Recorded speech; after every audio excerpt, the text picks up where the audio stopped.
Cooler days call for layers that last, and Quince is my go-to for quality essentials that feel cozy, look refined, and won't blow your budget. Quince makes the pieces that will turn into your fall uniform. They look designer level, but cost a fraction of the price. That's because Quince partners with top-tier ethical factories that cut out the middleman. I own so many Quince pieces at this point. I love that they sponsored this podcast. Find your fall staples at Quince. Go to quince.com/SLAC for free shipping on your order and 365-day returns. Now available in Canada too. That's QUINCE.com/SLAC to get free shipping and 365-day returns. Quince.com/SLAC. This podcast is brought to you by Squarespace, the all-in-one website platform to help entrepreneurs, artists, creatives, podcasters stand out and succeed online. I am a longtime Squarespace user. You should check out soundslikeacult.com. I'm a bit of a Luddite when it comes to the techie stuff, but with Squarespace, that's not a problem, thanks to features like their Design Intelligence, which combines decades of industry-leading design expertise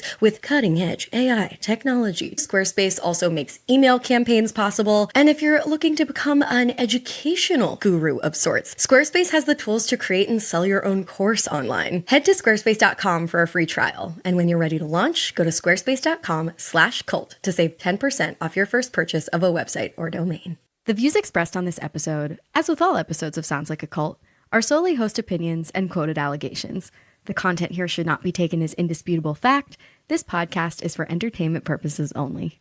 Trump is not a religious man, but I think he understands the power of religion to control other people. And I think he also recognizes the utility of this nice conservative religious shorthand we have in America, where anything you don't like, you can just condemn as satanic. It really does feel powerful to say. Like, to call your sister's shirt ugly is so last Tuesday, but like satanic. It does make you feel important. You're like, I'm at war with Satan right now. If you're bored and full of ennui and just on Facebook too much, you're going to start inventing abstract conflicts with which to engage. And what conflict is ready to embrace you, like that between good and evil, Satan and Jesus? This is Sounds Like a Cult, a show about the modern day cults we all follow. I'm your host, Amanda Montell, author of books including Cultish and The Age of Magical Overthinking. And I am Reese Oliver, Sounds Like a Cult's resident rhetoric scholar. Every week on this show, we discuss a different group or guru that puts the cults in culture, from Disney adults to digital witches, to try and answer the big question. This group sounds like a cult, but is it really?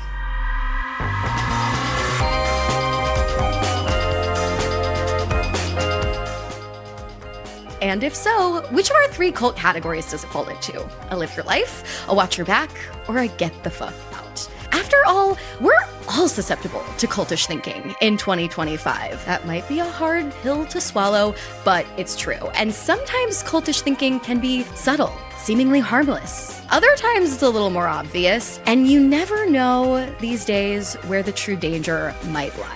On this show, we look into how devotion, belief, and ritual show up in everyday modern life, and why humans are so drawn to following leaders, communities, or philosophies with cult-like intensity, even in places where you might not think to look. Sometimes these days, cultish influence can just be a little harmless group solidarity. Sometimes it's just a fringy interpretation of social belonging, but sometimes it's moral panic in its purest form. Oh, would you mean something like a cult of horned robes, ritual altars, and whispered invocations promising ultimate rebellion, forbidden knowledge, and maybe even eternal damnation? What are you talking about, Reese? I am so glad you asked. Today, we are talking the Cult of Satanism, a subject of both ancient fixation and modern frenzy that has been captivating and alarming society for centuries. And please stick around, because our interview today is with a podcaster who I think many of you listeners are a fan of, who I've admired for a very long time, and who has obsessed over Satanism and specifically the phenomenon of the Satanic Panic for the past year for her new podcast series, The Devil You Know. We are so excited to share that later we're going to be chatting with Sarah Marshall, host of the iconic You're Wrong About podcast. We're going to be chatting with her about the Satanic Panic's ideologies and rituals, how those ideas are alive and well in conspiracy theory groups today, and how you might actually subscribe to the cult of Satanism without even knowing it. We couldn't get through the October 2025 season without talking about my boyfriend, Satan. Our boyfriend. I love her. I mean, Satanism, what a time-honored ideology for us to cover on Sounds Like a Cult. This isn't the cult of Labubu, and yet Satan keeps finding ways to rebrand, to refresh for the modern public. And that's why we love and fear her. I really appreciate Satan more as like a rhetorical concept than as like an actual tangible being. There's something that is so overly simplifying and yet so freeing about just looking at something you don't like or something that scares you and going, Satan. That's the devil. Mm-hmm. Yeah. A great thought terminating cliche. Yes. So today, Reese and I are finally going to yap a bit about Satanism as indeed a rhetorical strategy, a belief system. And if you think that Satanism does not apply to you, let me give some teasers challenging that. Are you interested in role-playing games like Dungeons and Dragons? No? Okay. Have you ever hardcore embraced ideas of recovered memories or thought you might have unearthed a repressed memory of some kind of horrible thing that happened to you when you were little that you forgot about? Or are you familiar with the Wayfair scandal, a conspiracy theory putting forth that nefarious elites were trafficking children in cupboards and armoires on the furniture site Wayfair and naming these pieces things like the Brittany and the Chelsea and selling them for $10,000 because they were actually kids in there? Okay, then buckle up, settle down, and sink your trident into this romp of an episode on Satanism. Reese, what is your personal relationship to Satan? It's deep and complex. I've never really been a religious person, so I kind of grew up just acquainted with Satan as like, you know, the red guy in the movies. My first impressions of Satanism were the apocalypse season of American Horror Story. So I feel like there has actually been a kind of like pop culture reclamation of Satan, like Lil Nas X. Yeah. What was that like Satan-inspired performance that he did? It was a response to homophobic critics that were saying that he was satanic because he had come out. And he was like, fine, if you're going to call me Satan, I'm going to lean into the aesthetic and really go for it. Totally. We're living in these polarized times where believers are dividing figures and ideas into good and evil binaries. And when someone is calling you the devil, you can either defend that you're actually an angel or you can just embrace being the devil. Oh, yeah. So for context, my introduction to Satanism was through studying the Satanic Panic, which was important for my research process of writing Cultish. And it was obviously fascinating to hear about this period during the 80s. That was kind of this reaction by conservative, Christian, white, suburban parents to the rise of new agey, deviant religions in the 60s and 70s. Despite having absolutely zero concrete evidence, so many were convinced that their children were going to be abducted by Satanists out of nowhere and subjected to ritual abuse. And I thought, okay, well, that sounds weird. Thank God that's over. But the weird thing is that it's actually not over, I've discovered. The Satanic Panic has just kind of rebranded for the modern age. And I think a lot of that probably has to do with just generally living in a time of crisis when there are so few clear answers to people's pain. When there is collective trauma and we don't know where to put it, these types of, I guess, kind of like delusional panics can like whip people up into a frenzy. And that happened in the 80s. And I think in a way, it's happening now too. Everybody wants answers and nobody knows where to find them. So if we can find or create something to point our finger at, then we can feel better when whatever that thing is gone, even if it's not solving the problem that we want to solve. Exactly. Now, to understand this like giant concept that is Satanism and the Satanic Panic, as well as its modern day remnants, I think it would be helpful to give a little bit of context as to the historical figure of Satan. So I think a lot of us tend to think of Satan as a figure that came from Christian religion, but the archetype of Satan actually predates Christianity. One of these earliest prototypes was the evil spirit from this ancient pre-Islamic religion called Zoroastrianism, and that figure represented death, deception, and chaos. In this ancient belief system, the world, the universe was a battleground between benevolent and malevolent forces, and that was a cosmic struggle that set the stage for later religious ideas. It was the contact between Zoroastrian ideology and Jewish communities that helped shape the Satan that we know and love or hate today as the figure opposing God. And then by the time of later Christian thought, this adversary had a home, aka hell, a fiery realm where non-believers and sinners would ultimately be cast. And that is where I anticipate ending up alongside you, Miss Reese. Actually, you're totally going to the good place. And that's how we got the figure of Satan that we know today. So, for centuries, Satan stood for everything that society feared most: chaos, desire, and defiance. Deviance. Love. I know, all of my favorite things. However, over time, the fallen angel stopped being purely a terrifying figure and became something a little enticing. What can I say? We love a bad boy. Milton's Paradise Lost, you may have read it, you may have sparknotesed it,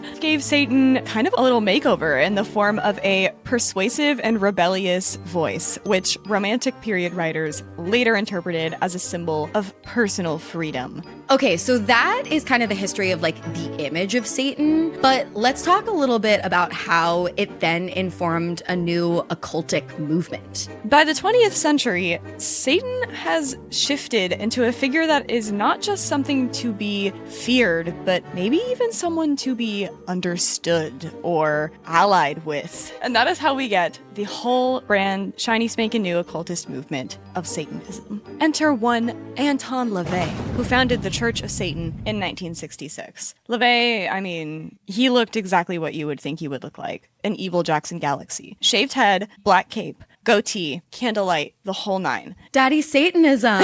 Right? Black Phillip. Black Phillip is probably my favorite depiction of Satan. We're referencing the movie The Witch, by the way, if anyone is unfamiliar. God, this spooky season, you simply must watch or rewatch The Witch. Oh, God. Like, mild spoiler alert, but at the end when Satan is like, do you want to taste butter? Dost thou like the taste of butter? Butter? Dost thou want to see the world? Dost thou want to wear pretty dresses? Yes, I do, Philip. I know. When he's like, let me guide your hand. I'm like, slay! They made a goat sexy. How'd they do that? I don't know, but every time I see a goat, I'm like, Black Phillip. There's goats at the Queen's Zoo petting zoo, and I always give extra to the black one because he reminds me of Black Phillip. Oh my God, that's gorgeous. I love that. See, this is why media representation is important. This is why media representation is important.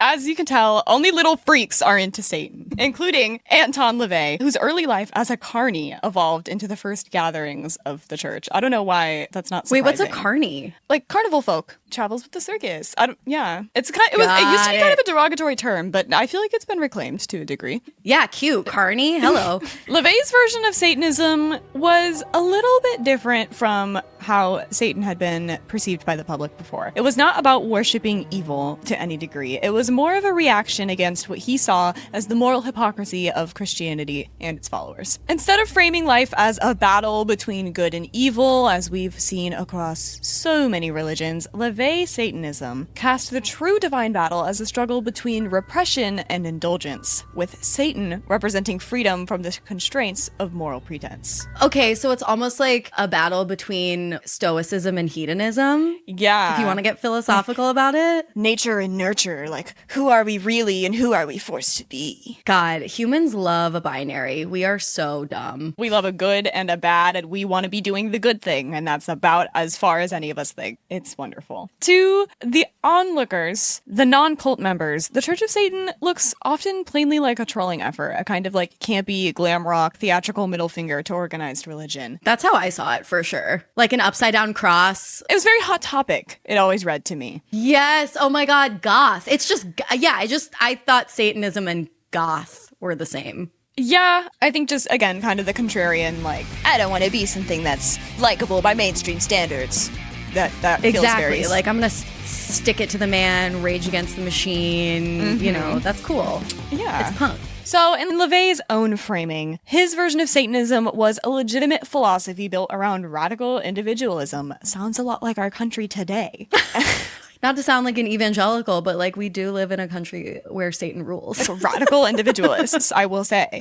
Yes. As journalist Burton H. Wolfe wrote in his introduction to The Satanic Bible, this was a blatantly selfish, brutal religion, one that rejected altruism and the love thy neighbor ethos in favor of unapologetic self-interest. Its principles drew as much from Darwin and Freud as from anything supernatural. Think survival of the fittest meets id unleashed. In the words of Wolfe, the Church of Satanism challenged other religions. Deal with the carnal desire in the flesh in a logical, rational manner, or lose the struggle not only for men's bodies, but also their souls. Okay, yeah. It was like all those things that Christianity wants you to repress. Not only like honor them, but go ham. Yeah, Western society over time has placed such an emphasis on, again, we love a binary, like the mind versus the body. And this is not to sound too Foucauldian, but a lot of the like repression and by ignoring the body, it's going to come back up. And if the so-called legitimate gatekeepers of cultural discourse aren't going to answer to this very real lived reality of people, then someone's going to find it and pick it up and say, hey, I know what you actually live like and care about and want, and I have the way for you. Whoa.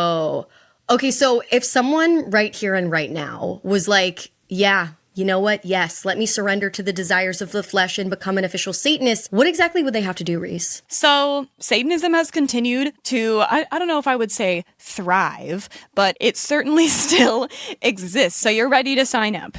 You're here. You've got your pen in hand. You've cut off all your friends and family. Your quill. You're waiting for the goat to show you the dotted line. And we just want to make sure that you know exactly what you're getting into first. So I am about to read for you all the 9 satanic statements that lay out the Church of Satan's true ethical code of conduct and innermost values. There are 9, not 10, because that's stupid and we're different. There are 9. Yeah, no, it's an odd number. Christianity has 10 commandments. Satanism has to have 9 because it's 6 upside down and it's scary.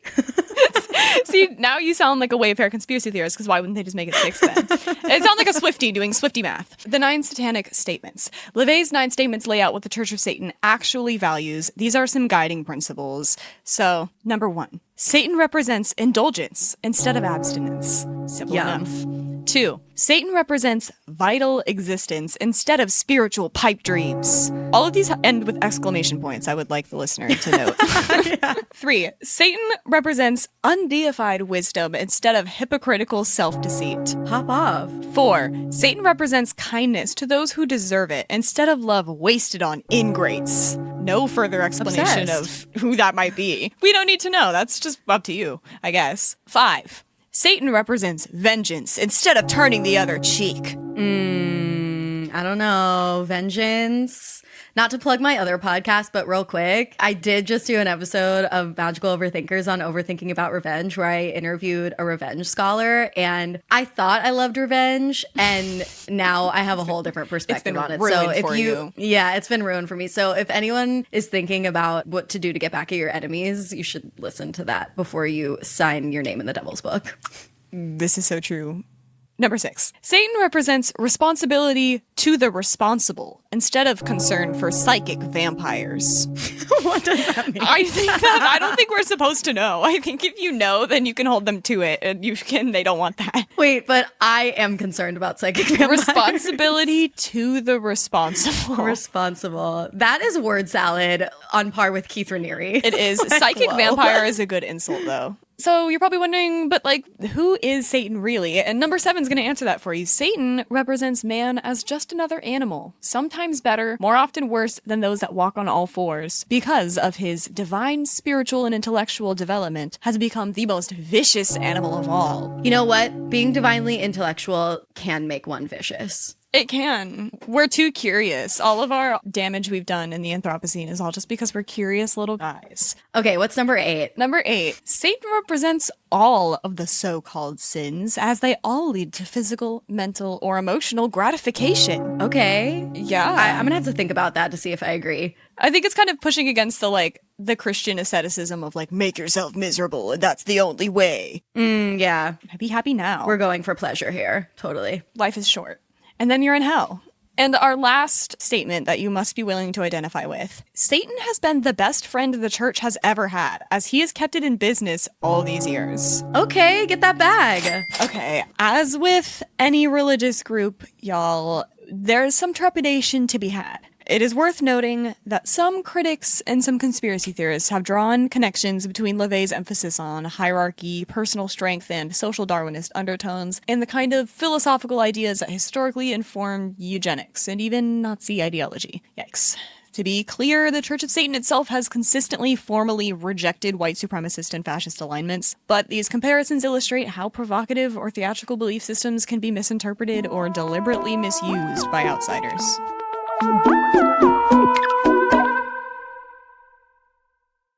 Cooler days call for layers that last, and Quince is my go-to for quality essentials that feel cozy, look refined, and won't blow your budget. Just think, $50 Mongolian cashmere, premium denim that fits like a dream, and luxe outerwear that you'll wear year after year. Quince makes the pieces that will turn into your fall uniform. Every time I look at Quince's outerwear category on the website, I just feel the need to open my wallet. They look designer level, but cost a fraction of the price. That's because Quince partners with top-tier ethical factories that cut out the middleman, which means they're able to deliver luxury quality pieces at half the price of similar brands. I own so many Quince pieces at this point. I love that they sponsored this podcast. My favorite boots are these little white Quince ankle boots. They're like sock boots because they fit tightly at the ankle. They're so cute. They go with everything. I'm really excited to check out their denim and their coats. It's one of those brands that just makes you ask, why can't every clothing company be like Quince? Find your fall staples at Quince. Go to quince.com/SLAC for free shipping on your order and 365-day returns. Now available in Canada too. That's QUINCE.com/SLAC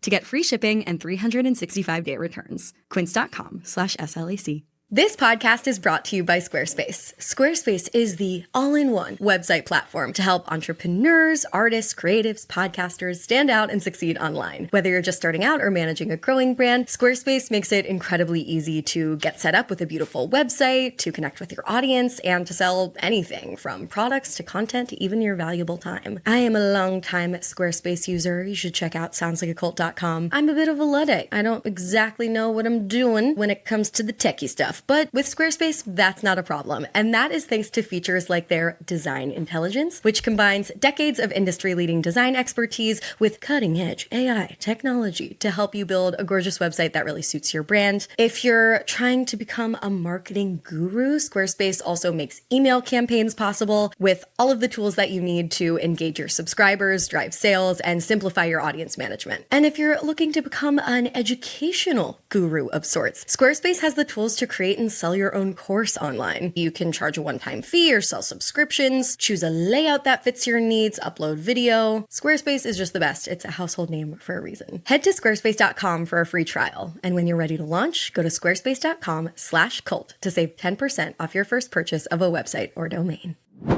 So now I think it's time to transition into chatting about the Satanic Panic, because this is where things start to get culty in a way that affects the modern day mainstream public. And the weird thing is that the Satanic Panic kind of only barely had to do with actual Satanists, because the Church of Satan has historically kept a really low profile. And that isn't just as a stunt or a fashion statement. It's historically been to protect members from fear and suspicion and misunderstanding, very much like that which erupted during the 1980s and 90s during this era known as the Satanic Panic. Now, practitioners of LaVey's Satanism philosophy were targeted during this time, but the Satanic Panic went far beyond those who actually practiced Satanism. Reese, do you know much about the Satanic Panic? I know about it just as kind of a larger part of like the Reagan era pendulum swing towards conservatism and more of a fear-driven, like the flattening of subcultures,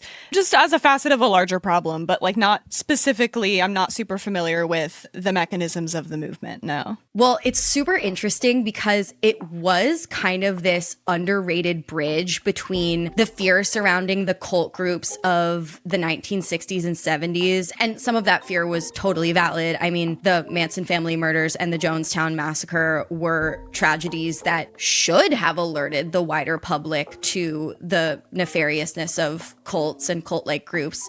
But there was also a lot of general hullabaloo from conservatives and Christians during that time surrounding anyone participating in spiritual practices perceived as deviant. And now today, we have so many conspiracy theories and weird, unsubstantiated, woo-woo, sort of like new age therapy practices and things. And the Satanic Panic really illustrates how we got from one of those eras to the other. So a major spark for the Satanic Panic came from a book called Michelle Remembers, and it was published in 1980. The book was written by the psychiatrist from Canada named Dr. Larry Pazder and his patient Michelle Smith. And the book claimed to document Smith's experiences of being abducted and abused by a satanic cult as a child. So according to the book, Smith was allegedly given over to the cult at age 5, where she endured 14 months of horrific ritual abuse, including witnessing murders and mutilations. So Smith's memories were apparently recovered through a therapeutic method that has now been widely discredited, but at the time it was considered cutting edge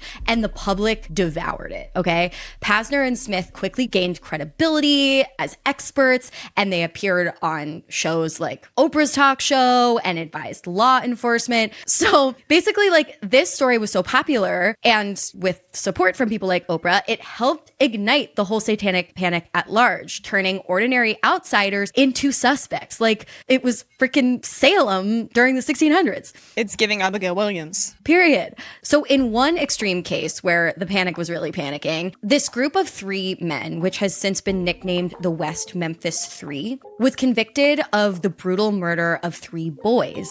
They served over 18 years in prison before being released in 2011 through this plea that allowed them to maintain their innocence while also acknowledging that the state had enough evidence for a conviction. Regardless, they are now, pretty much known to have been innocent. But the reason they were convicted was because of their appearance as outsiders and supposed deviant behavior. Their accused motive was satanic ritual abuse, which is just like so insane. It really was like the Salem witch trials. Like, it truly was. Yeah. Just in like suburban 1980s America. And that just goes to show that the Satanic Panic wasn't just about Satanists or even crimes that didn't happen. It was actually a culty ecosystem all on its own. This panic thrived on shame-based principles, convincing parents and communities that their children might be corrupted. It reinforced a fear of outsiders, painting anyone who didn't conform to suburban norms, like teenagers with long hair or goth kids, or even those who played Dungeons and Dragons. Do you know that during this time, Dungeons and Dragons was associated with Satanism because of, like, I don't know, just there's dragons in it. There was monsters and fire and weapons and leather, and none of that is allowed. Exactly.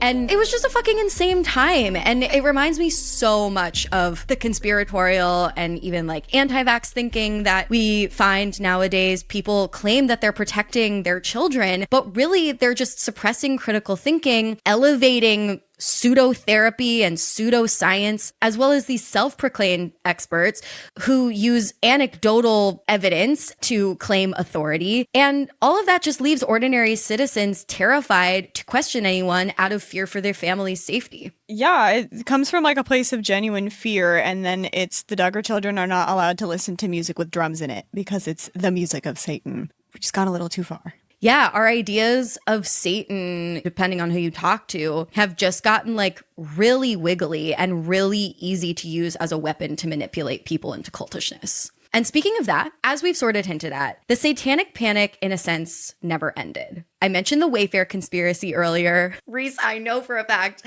that you didn't know that this was a Satanic Panic-derived conspiracy theory. I did not. I knew it was a conspiracy theory. I knew it was kind of QAnon-y, but I didn't know that it was like fully Satanic Panic induced. Totally. So during the pandemic, I remember that the Big Tent conspiracy theory community, QAnon, briefly took on the ideology that the furniture retailer Wayfair was trafficking children through overpriced cabinets and throw pillows that happened to share, I don't know how you stuff a kid into a throw pillow, but whatever, that happened to share names with missing kids. Okay, people really, really embraced this.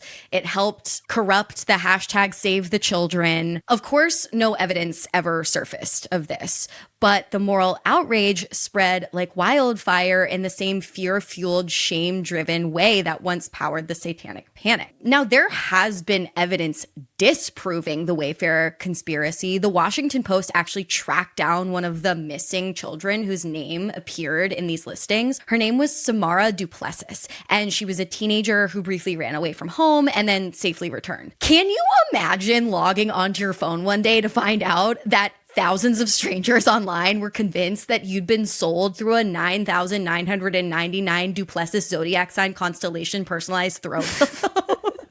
It's so sad and scary and weird, and it's what really scares me about the insurgence of generative AI, and especially its pollution of social media platforms like Facebook that are mostly populated by like older people whose media literacy and the ability to discern what's real and what's not online is non-existent. Dude, Facebook moms we didn't have Facebook in the 1980s, but Facebook moms would have been the targets of the Satanic Panic, just like now they're the targets of QAnon Wayfair conspiracy theories and anything else that people want to frame as a threat to their children in order to manipulate them and have power over them. AI generate a GIF of it, throw it on Facebook, and pump it through some old people circles. Exactly. Now, I've said many times and have written about how at bottom, a conspiracy theory is just a sense-making narrative that helps connect causes with effects. And when people are experiencing pain and chaos globally in their community or in their personal lives, conspiracy theories feel really satisfying. It provides you with an explanation. And then the disturbing thing is that it then helps you work backwards to find the right clues to support that conclusion. And conspiracy theories fall on a spectrum, just like cults, you know? So if believing that children were being sold on Wayfair or that a DC pizza shop was hosting satanic rituals in its basement, hashtag Pizzagate, feels like a stretch, just know that it's really a part of the same cultural impulse that's been around for decades that will probably always spring up during broader times of crisis. Just this need to find simple villains, dark rituals, and cosmic evil in a world that's actually way messier than that, and sometimes even scarier than that. It just all circles back to the same origin story, the age-old myth of Satan as the ultimate adversary, a cosmic battle between purity and corruption. It's the same logic, just remixed for the internet age. In other words, the Satanic Panic of the 80s has just continued on and operates today like a cult. All right, we've covered the Church of Satan and all of its derivatives. But to get even deeper, stick around for our interview with Sarah Marshall, host of the new podcast series, The Devil You Know, where she spoke with survivors, investigators, and historians of the Satanic Panic.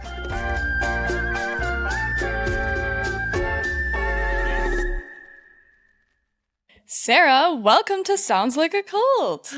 Thank you for having me. It feels like a cult already in the best way. Could you tell us what led you to take interest in the Satanic Panic? Oh gosh. I mean, I'm shocked at the number of people who aren't interested in the Satanic Panic, although I like to think that number is getting smaller every day. But I became curious about it when I was in my early 20s. I was a grad student. I still had what is to me now a heartbreakingly innocent belief in like the basic sort of logical nature of human beings, which I see now is just assuming people were a lot more like me than they are typically, are also kind of a willingness to believe, as I think millennials maybe as a generation kind of did, that there were adults in the room because the adults in the room were like, I'm in charge. So, I mean, I first heard about the Satanic Panic in the context of the documentary series on the West Memphis Three, which was a case that took place in the early 90s and in large part as part of the long tail of the Satanic Panic, which sort of stayed in rural areas of the United States, I think, longer once it had burned itself out in places like Southern California, where it began with the McMartin trial. And so I became really fascinated by just the existence of this phenomenon where people were being convicted of crimes that there was no evidence connecting them to, based on the sort of local belief that Satan was just around and motivating kids to carry out unspeakable evil for no apparent reason, which allowed one to have no theory of the case except for Satanism. And I was deeply scandalized by that and have never stopped finding layers of the story that make me more scandalized. And I've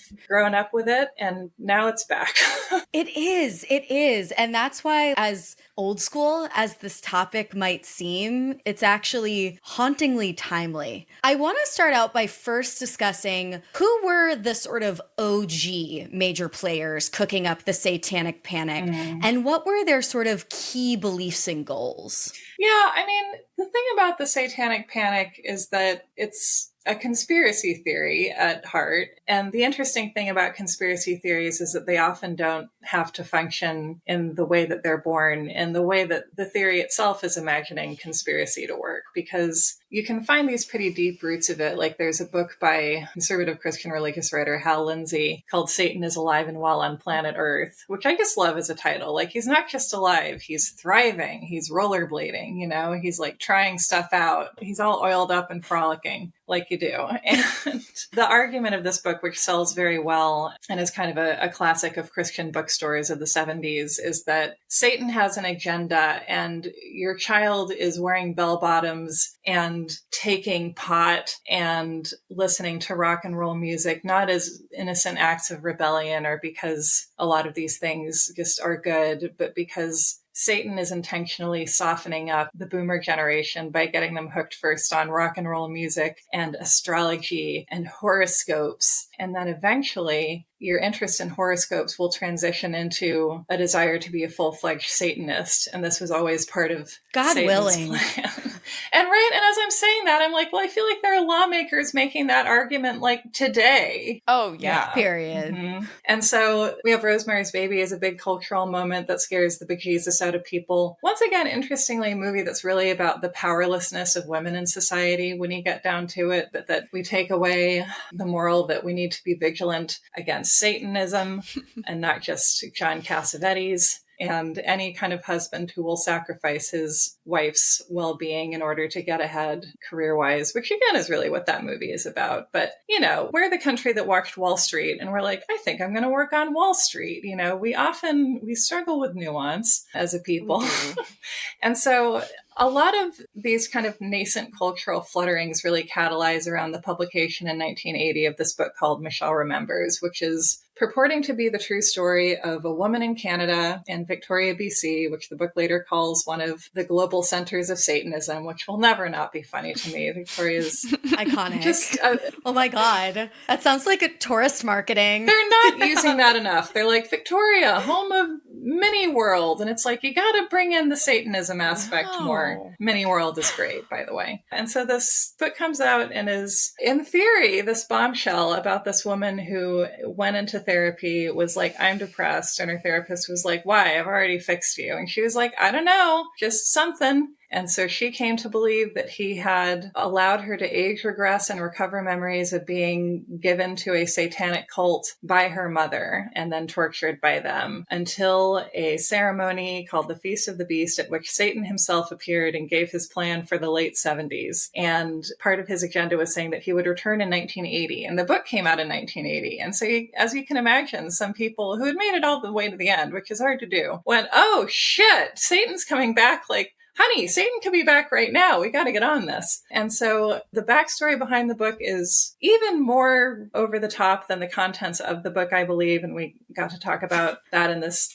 new CBC show that I'm doing. But this was a book that, because it was marketed as nonfiction, was used to educate social workers and police officers who were, as the 80s progressed, more and more frequently getting trained by other cops and social workers to look for these Satanists who, according to the book, were supposed to number in the hundreds to the thousands and to be all over the place and to be a major threat to your child's welfare. And so the spread from the entertainment world into the legal world, and the publication of Michelle Remembers was kind of the beginning of that. It's so fucking weird. Like, conservative Christianity can just weaponize whatever it wants. Yeah. And it's interesting though, like, what catches on, because they really tried to demonize, like, Harry Potter. And now the creator of Harry Potter is a billionaire transphobe, so they seem to like her fine now. Yeah, 100%. I know. And that's the thing, too, about, like, this wiggly-ass ideology is that, like, it's a conspiracy theory, so the argument can change whenever you want. Yes.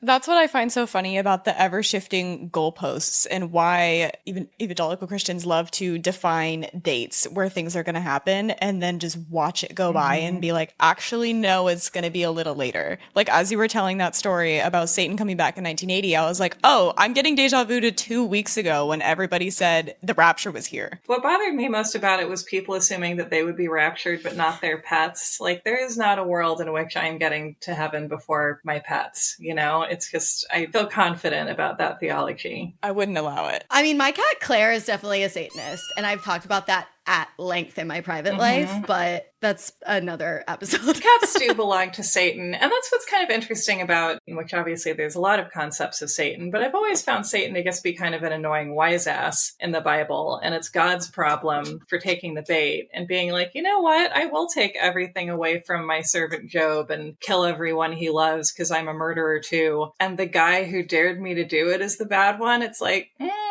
I think Satan comes out looking all right in that story. And that's a whole other topic. But really, a big part of the story of the Satanic Panic is that Satan does also then become, as Amanda, you were just saying, whoever you need him to be moment by moment. You know, there's no consistency to it. And it becomes almost like a superhero movie where, like, the stakes have been raised so many times that nothing feels like it matters anymore. Totally. Nothing matters. Okay, so why do you think personal testimonials like Michelle of Michelle Remembers were such an essential form of media for satanic panickers? And such an essential recruitment tactic. Yeah, it's interesting. And to be clear, there's no evidence that actual satanic ritual abuse has ever taken place in North America or anywhere else if you define organized Satanism the way that we were during the Satanic Panic of the 80s. And today, we're definitely having either one or many satanic panics right now. And I'm just so thrilled that my work gets to keep getting more relevant. I was really hoping for culture to move so far away from this that it would become more and more surreal seeming, but it gets closer to everyday life all the time. But I think it's interesting, right? Because the late 70s more for mainstream culture and early to mid 70s more within kind of women's lib circles. This was a time when people were talking about normal, non-satanic sexual abuse and sexual assault really in many ways for the first time, right? Where we had the chance for women to come together and achieve some kind of solidarity, or at least at moments, and to be able to realize that the sexual trauma that they had been through wasn't something that just had happened to them for personal reasons or because it was their fault. And that it was a grave injustice, and B, that it was endemic and happening to seemingly the majority of people. And so I think that it's interesting that it was a time of these extremely powerful pieces of testimony about sexual assaults and sexual abuse not carried out by Satanists, and that that did have a lot of catalyzing power for a lot of people. But as we can kind of see now, when conservative forces within our society are confronted with powerful testimony that represents kind of a systemic issue,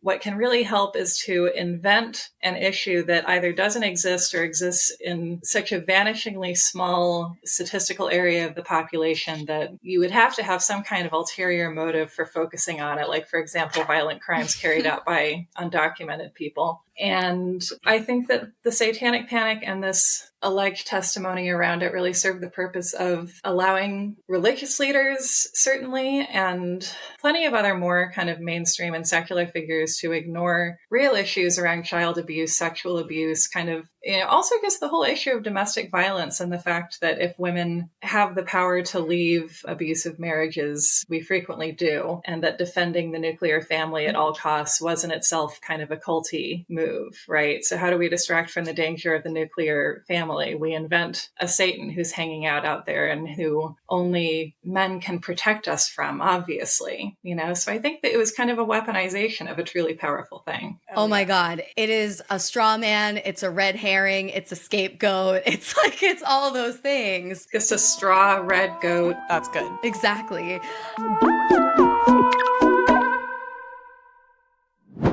So we've been discussing how the Satanic Panic is still alive culturally, politically, in the form of the attitudes toward undocumented immigrants, in how we engage in certain movies and books. Can you talk more about how the Satanic Panic has impacted mainstream media and culture and how we interact with it to this day in ways that we might not even detect at first glance? Well, I don't think that it ever went away. I think we're given a period where we could believe that it went away. And then like in Stephen King's It, we all started getting phone calls about it. We knew we had to go back and deal with it again. And I mean, I think that it came back very clearly at the start of the first Trump administration and has become very healthy in the past decade, because I think one of the things that Trump is not a religious man, but I think he understands the power of religion to control other people. And I think he also recognizes the utility of this nice conservative religious shorthand we have in America, where anything you don't like, you can just condemn as satanic. And it's, again, a time much like the 60s and 70s, a time when the children of the United States and this country's young people have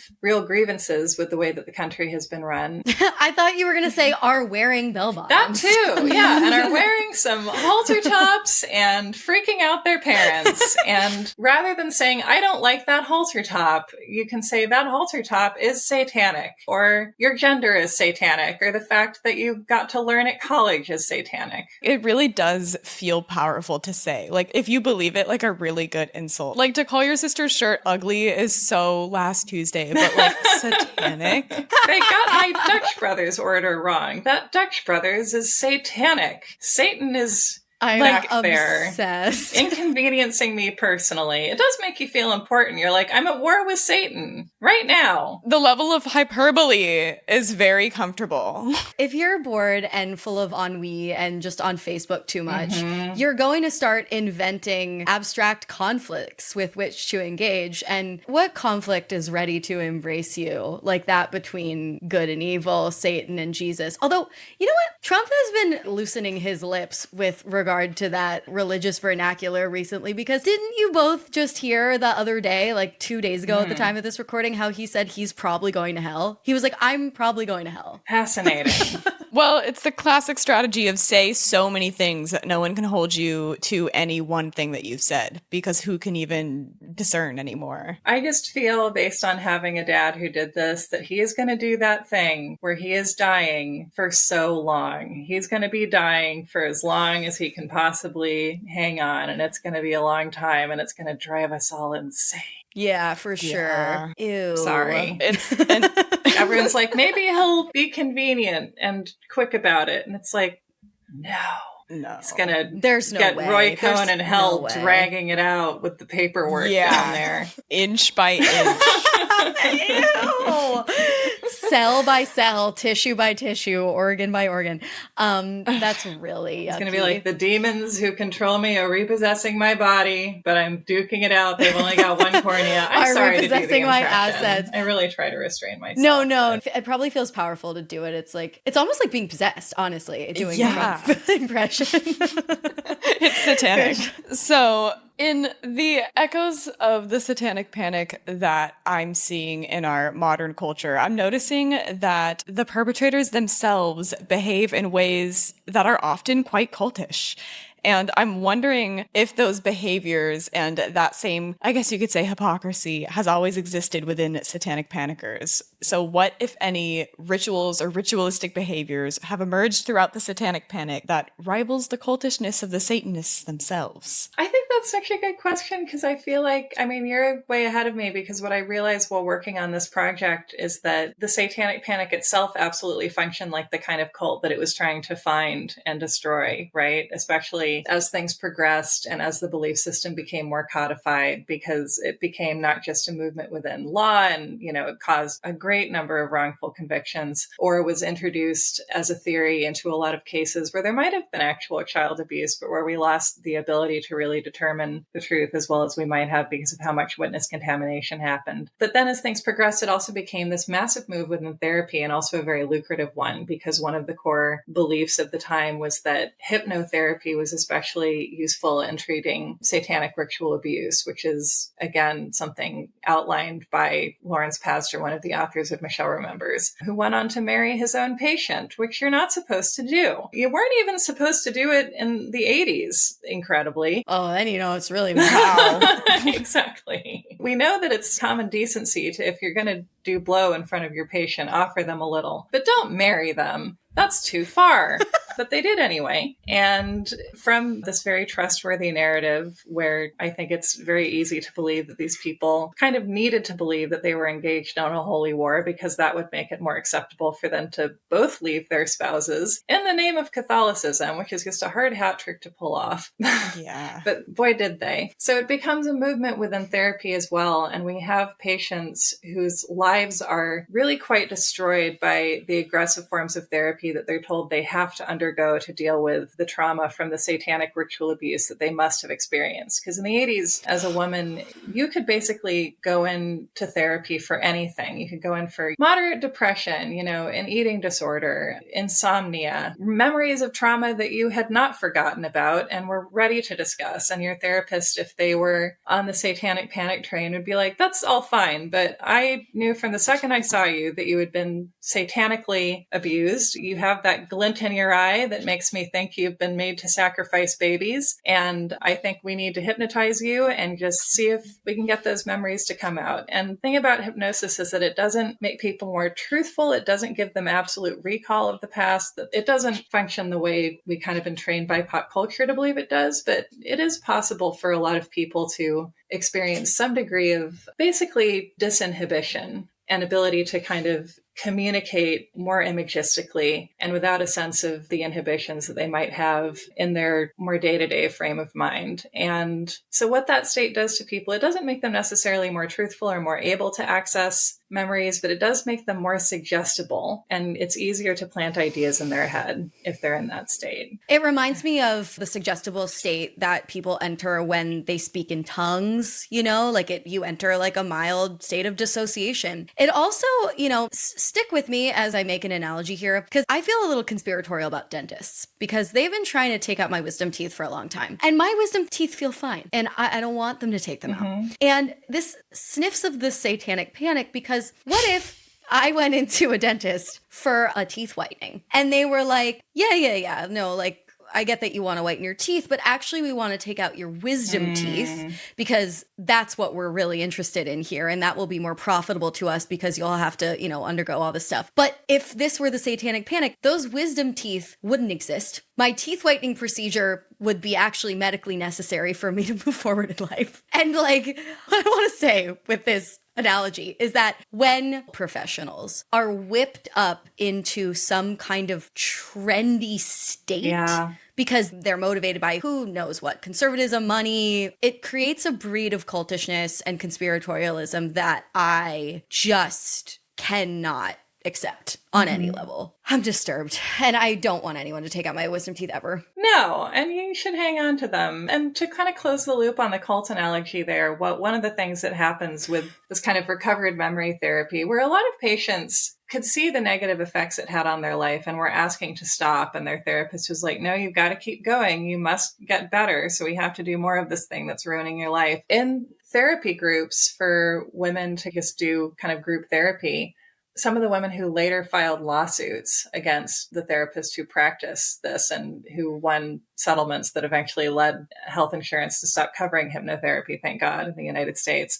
There was this kind of marked phenomenon where if you stopped going to group therapy, you would stop exhibiting symptoms because there was a degree to which it was a social phenomenon. And also, it came from sort of suggestibility and sort of being in a group with people. And also from, I think, one of the ways that we typically define cults, which is you have that kind of social pressure working on you that you have to maintain a certain worldview or you're going to lose your group identity and all the relationships that you've made. And this idea that once the social pressure is removed, the symptoms go away too. I wish that worked for depression. It really doesn't. Yeah, it reminds me so much of this phrase, folie à deux. You know that French phrase, which means the madness of two, the sort of like mental delusion that is shared and comes from two people who are like intimately intertwined, kind of like mutually escalating. And yeah, I mean, like there are real neuroscience studies to reflect that like groupthink whips people up into a state of extreme suggestibility. And of course it does, because we're social creatures and we need to be in small-ish groups for survival. And if everyone in your group is saying, believe this, or else you'll be ostracized, our survival instincts say, okay, yeah, I'm going to delude myself. Let's fucking go.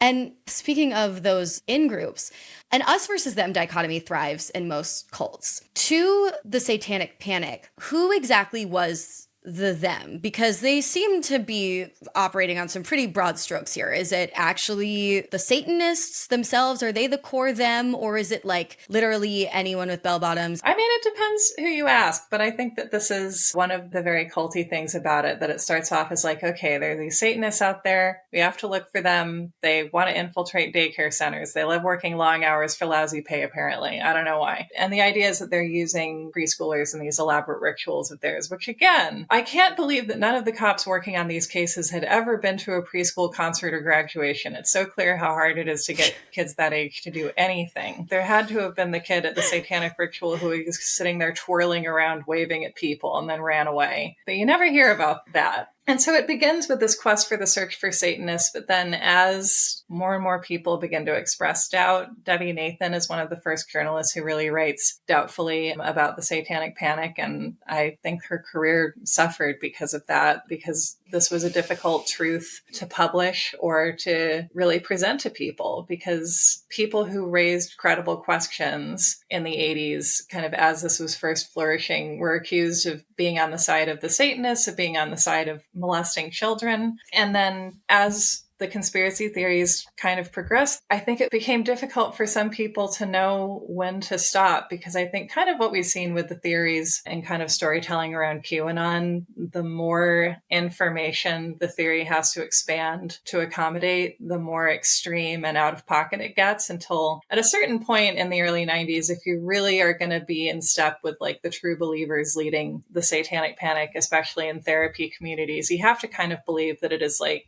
a global government conspiracy, kind of along the lines of the Illuminati. And I think that it partly just became too extreme for some people to continue to put their belief in, the more elaborate it got as the years went on. Yeah, it just got too fancy. It's like the Super Bowl halftime show. Just like, keep it simple. Get us a marching band. Yeah, keep it simple.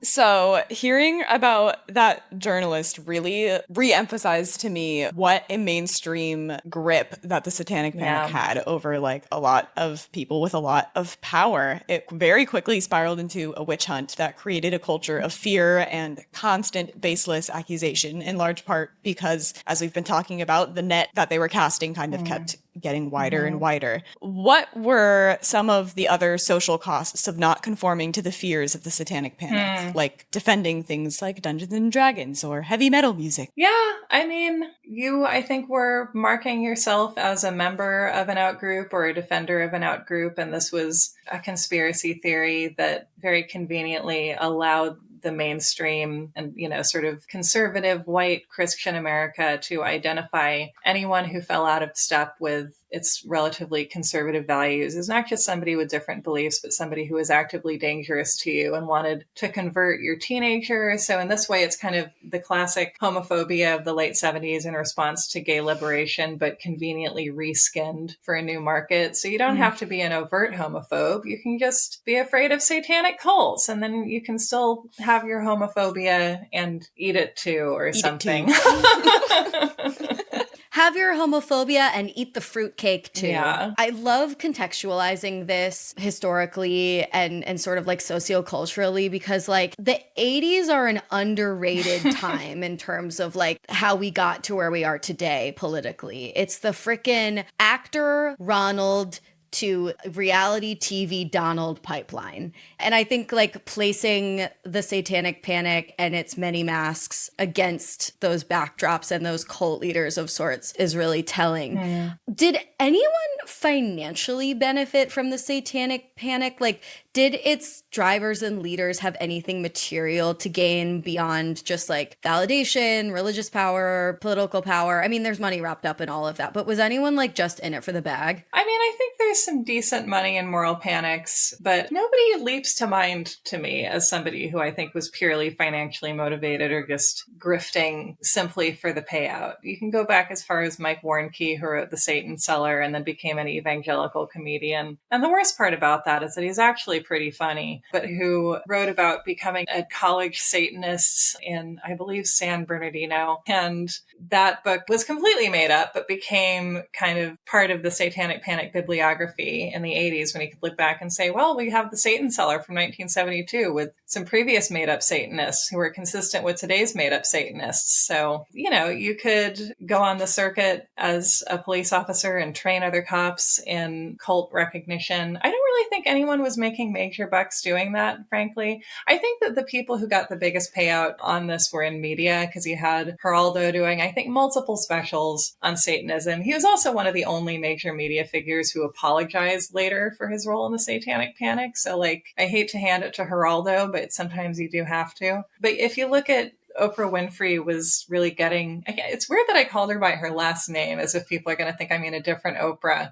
Oprah was really cementing her role in American daytime TV in the 80s. And her and all of her competitors did Satanic Panic stories at one time or another, because that just became what you did. It was just good ratings fuel, and so at a certain point you don't want to ask too many questions about the holes that you could poke in a certain guest story, because you have to do 5 of these shows a week, for God's sake. But I also think that the chance to play a heroic role really motivated a lot of people to do a lot. And I think that one of the more dangerous things that you can encounter in a story is the chance to be a hero, because I think that we shouldn't have to need that kind of incentive to want to be helpful. Oh my God, that is such a good point. And I think having this conversation, really exploring all the corners and pockets of how this cult manifests is important, because I think a lot of people think a cult leader is someone who's just in it for sex and money. That's what a cult is all about. But that's not really what this cult is all about. This cult is all about control and heroism and these other things. And so it just I don't know, to bring it back to the thesis of the show, it's worth keeping your eyes peeled for cults that have nothing to do with the things that we've all been taught cults are all about. Well, and this is kind of, the way of the performative male today, which I feel like is an archetype people have been naming more lately, of maintaining problematic degrees of power by claiming to be against the very thing that you're using, basically. Oh no, we're not a cult here. It sounds like a cult. We just critique them. We're just doing the fun parts, because the occasional potluck. Sometimes you just need to bring people together to have a casserole. Sometimes you just need to bring people all together. Sometimes.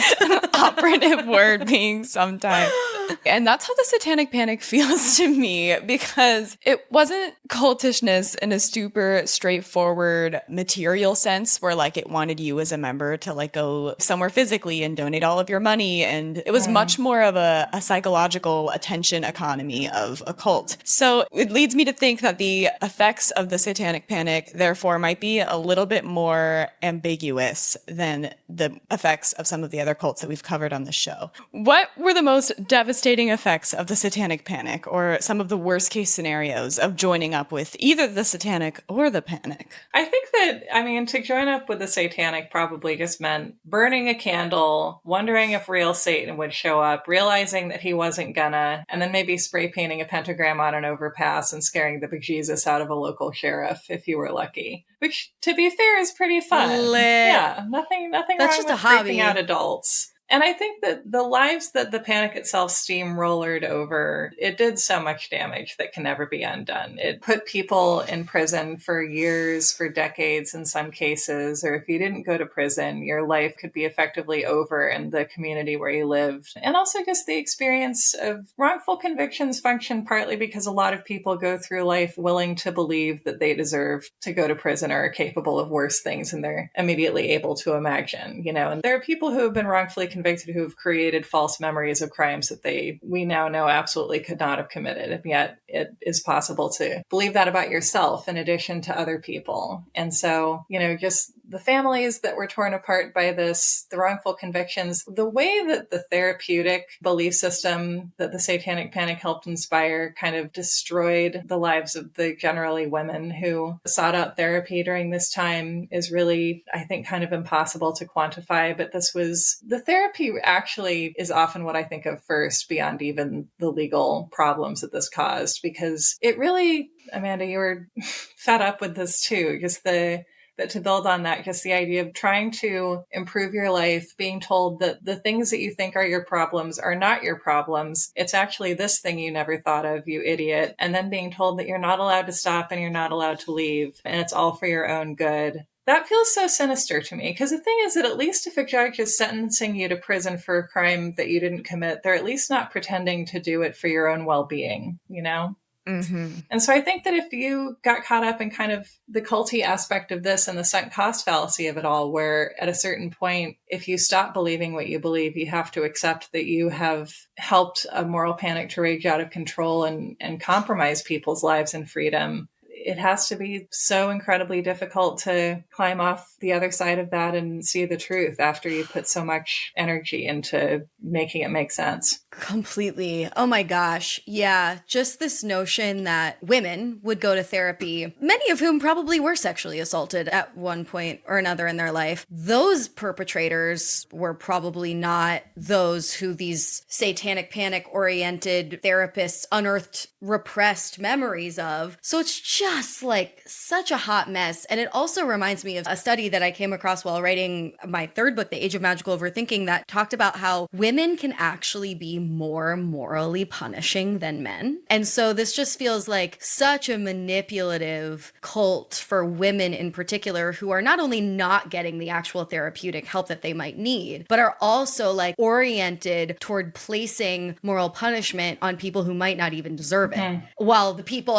in power benefit. Yeah, and it's that classic feminine role within the American legal system where you're told, like, it's pretty threatening of you to want to be a lawyer or a judge or even a juror. Like, this country does not fully trust female jurors. But if you can be someone who a crime happened to, and if you can be crying about it, and if we can pass a very constitutionally iffy law with your name in it, that would be incredible. Yes. Women as mascots and not as actual voices or people in positions of power. And the idea of female victimhood is the only legal role that women are allowed to inhabit, which again makes us fundamentally inarticulate in the eyes of the law, because it's all about justifying what men feel like doing and are using women's trauma as an excuse to do. And then of course you could be like, what about all these people who committed non-satanic crime? And they're like, what? I can't hear you. I'm in the shower.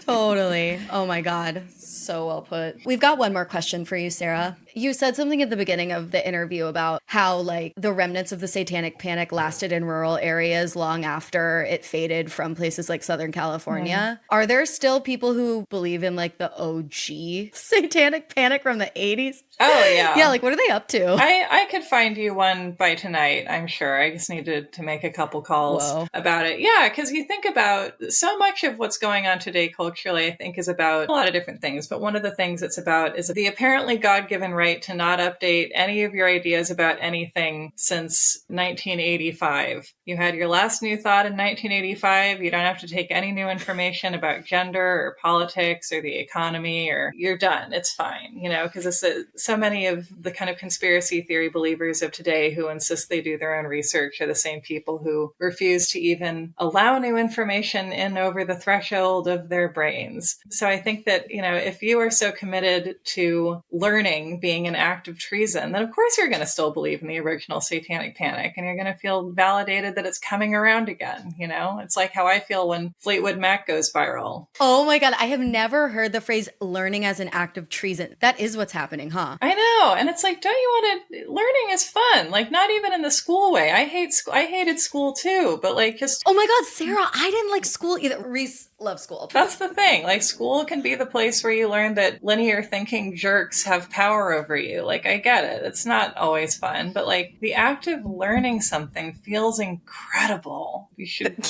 let yourself do it. Try it sometime. Okay. This last question, well, it was kind of just a silly one for me, but then as we started talking about the underlying misogyny that flavors the Satanic Panic, and I was thinking about how my real introduction to Satanism was kind of the mini cultural blip in the mid 2000s, wherein there was like kind of a perception in some corners of the internet that Taylor Swift was Satan incarnate. I remember this, yeah. And like a main driver of this was Bart Baker, who would make all of these YouTube parodies depicting Taylor Swift as Satan. And it was like a narrative that spanned like 30 videos. And I remember watching as a kid being like, why has everyone chosen this person and this woman to depict as Satan? And then that picture started going around of, I believe it's Anton LaVey's daughter, Zena LaVey, who looks, I mean, a pretty spitting image of Taylor Swift. So I kind of just want to know your commentary on this phenomenon.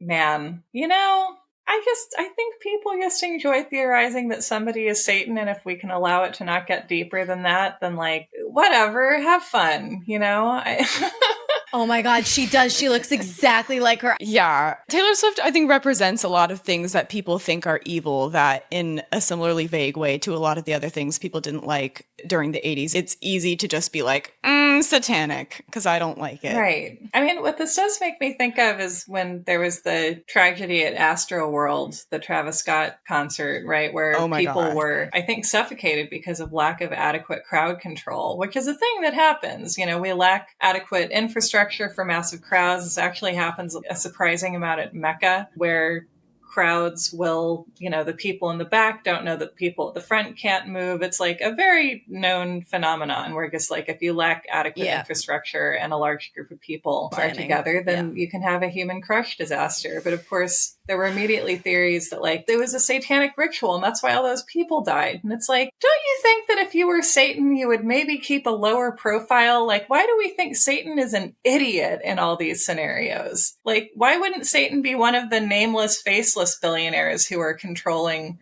society much more than Taylor Swift is? Like, she's certainly got a good amount of power, but like the really powerful people are the ones whose names we don't know, and they're the ones who are really destroying our lives. She should stop flying so much. Exactly. Yeah. No, she loves attention. She loves working. And that is satanic.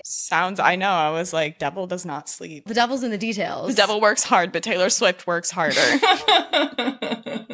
Sarah, thank you so much for joining this episode of Sounds Like a Cult on Satanism and the Satanic Panic. If people want to keep up with you and your devilishly good work, where can they do that? Oh, well, please visit me at my new show. It's called The Devil You Know. It's out from the CBC podcasts, and you can find it anywhere you normally find podcasts.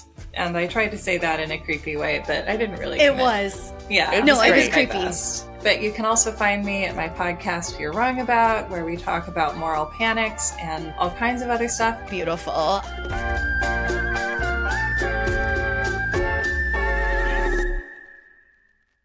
right, Reese. Out of our 3 cult categories, live your life, watch your back, and get the fuck out.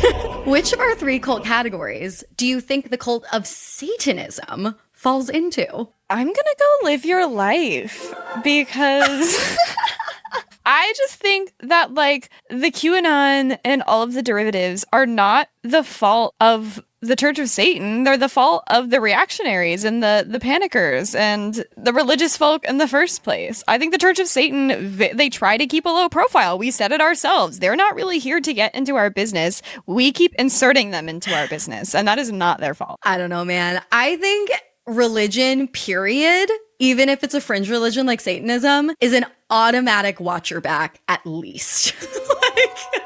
I don't know, man. Like, Satanism itself has got to be a watch your back. And then, yeah, the derivatives, the QAnon, the Wayfair conspiracy theory of it all, the starting with a conclusion and working backwards to find an argument just because it makes the world feel manageable and you're afraid you'll be ostracized by your community of fellow conspiracy theorists if you push back. That's a get the fuck out. Like, no doubt about it. But yeah, I think you're right that the panic part is cultier than the satanic part. Yes. I think like the actual real dyed-in-the-wool Satanists of today are probably just kind of minding their business. Yeah. And honestly, I want to get into that business. Not permanently, but like I would love to go to a satanic like ritual circle or whatever the fuck they do. To be a fly on the horn of a goat in that room. Every Halloween, I mean, you've been to my Halloween parties. I try to invite Satan through the door once a year. I was gonna say you think funsies. Satanism's a watch your back, and then your ragers say otherwise, Amanda. Yeah. Anyways, that is our show. Thank you so much for listening. Stick around for a new cult next week. But in the meantime, stay culty. But not too culty.